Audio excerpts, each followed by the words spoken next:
మరో 3 రోజులైతే అమరావతి రాజధాని కొనసాగించాలి అనే ఉద్యమానికి 365 రోజులు సుమారుగా అంటే కరెక్ట్గా ఏడాది.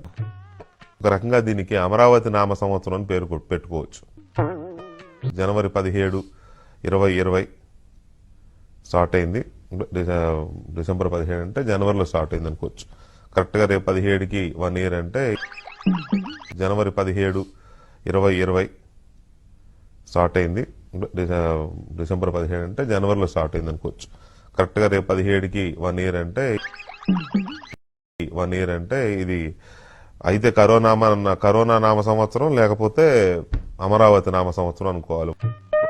ఈజిప్ట్ ఉద్యమం కూడా అలా వచ్చి ఒక ఉప్పెనలా వచ్చి తమ డిమాండ్లు సాధించుకుని వెళ్ళిపోయింది. కానీ వాళ్ళ అమరావతిలో రాజధానిని కొనసాగించాలని చేస్తున్న దీక్ష. మా ముందు అన్ని వడ్డించిన విస్తరి పెట్టి తినమని మీరు చెప్తే తినడం చేత కాక ఎవరో వచ్చి నోట్లో పెడతారులే అని ఎదురు చూశాము. వారు వచ్చి మీ నోట్లో పెట్టరు, మీ విస్తర్ని లాక్కెళ్తారు అని మీరు వంగి వంగి నమస్కారాలు పెట్టి చెప్పినా మేము పెడచెవిన పెట్టాము. మీరలా మా కోసం వంగి నమస్కరిస్తున్నప్పుడే సగం చచ్చిపోయామయ్యా. మీరు అవకాశం ఇస్తే మా కన్నీటితో మీ కాళ్లను కడగాలని ఉంది. మీరు అవకాశం ఇస్తే మీ పాదాలను తాకాలని ఉంది.